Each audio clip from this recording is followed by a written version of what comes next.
And I want to ask you, as a big Robin Williams fan, Yeah. would you trade Robin Williams? Would you take less or no Robin Williams if it meant that for you, if it meant that he spent more time with his kids? I would take less of Robin Williams. Because let's say he's spending time with his kids, maybe he doesn't have time for Mrs. Doubtfire or Jumanji. There's so many movies. Hook. No, he did so many movies that are not that big of a hit anyways. And a lot of series that people really didn't care. Oh, listen, he's got to make money too. I know, but what I'm saying is, I think that I wish, maybe I would be okay if there was 3, 4, 5, maybe 10 even movies that he did that I think that it shouldn't be necessarily like that he didn't have to do it. And if that means that he missed graduation for his son or whatever, I wish that as a fan of Robin Williams, I would much rather that he used that time towards his son and daughters, and kind of give them that attention, because I feel like one of the worst feelings in the world is that when you have someone in your family that dies and they take their own lives or whatever, you feel like you wish you had more time with them. Because like his son probably was thinking like at some point like, okay, he's getting older. Maybe now that he's older, he was not a dad for me, but he can be a great granddad for my kids, because I saw he has a wedding band. So I was thinking, I was like, maybe he's going to think, I was like, okay, he's not a great dad, but maybe he's going to compensate by being a great grandpa, or he's going to be around, or he's going to take it easy, and then I'm going to jump in and have more time with him. But then, that hope was taken away from him by his dad doing that. But then the world at large loses out on him. Like, if he pulls a Rick Moranis and disappears sometime in the late 80s, early 90s to go raise his kids, then you miss out on all those classic films which meant a lot to millions of people around the world. Probably a lot of parents and children shared Robin Williams films with each other. And so you take that all away. There's so many other movies out there, actually, that I share with my parents that actually are equally special or even more special. I think that he should have dedicated more time to the people that he created, his children. Well, and I think that I would be fine. People say this too about John Lennon, because like nowadays on the internet, everyone hates him. They say hates him. Everybody loves John Lennon. No. The woke brigade comes for him. They say he's a terrible father. He was angry. He beat people. Blah blah blah. But he was good for Sean Lennon.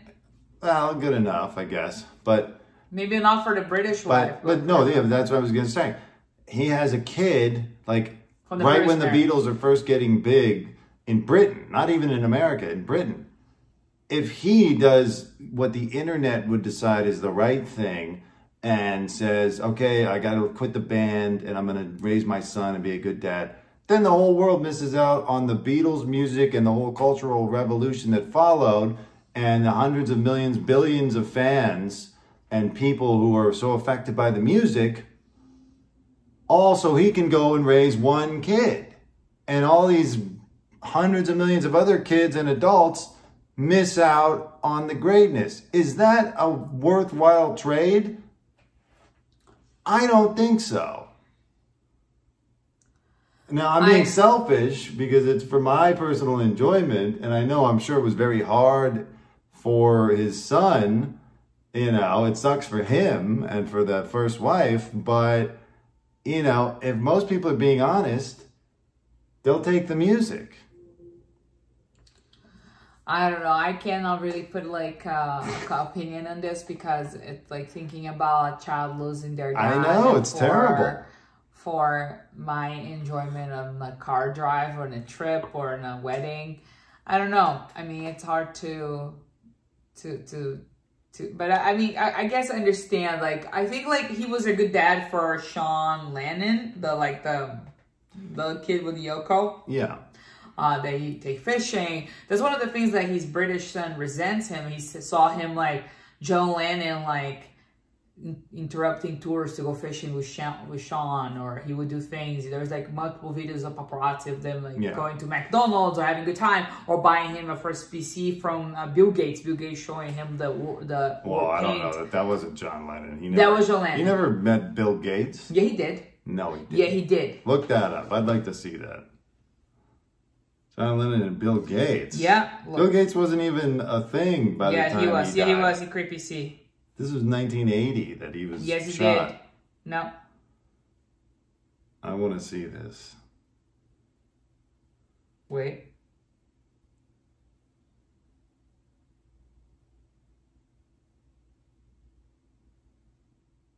I don't know. It's a difficult question.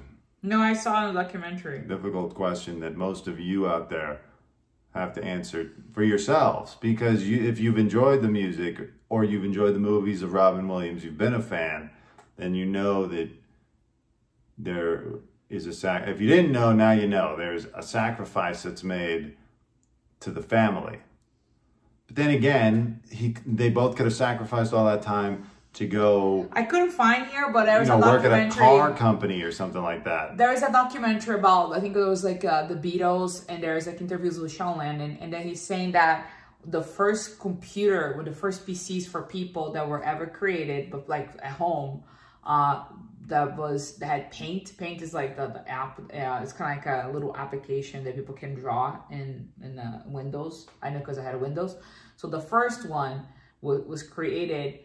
And the kid that tested first was John Lennon. That had to be Yoko taking him there, because John Lennon was dead before that all kind of took off.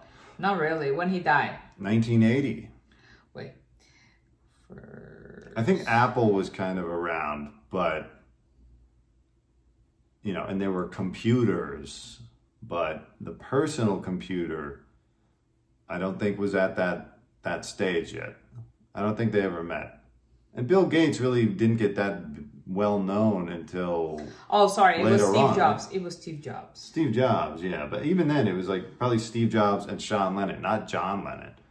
No, it was Sean Lennon. No, Sean Lennon, sure. But Sean Lennon's still alive. I mean, who cares if he was looking at a computer? But Sean Lennon was born October 9, 1975. So he was probably around the 80s when that happened, when he was a kid. Yeah. And it's probably when his dad was still alive, because there's a video of the dad. I don't think so. Maybe it was a stepdad.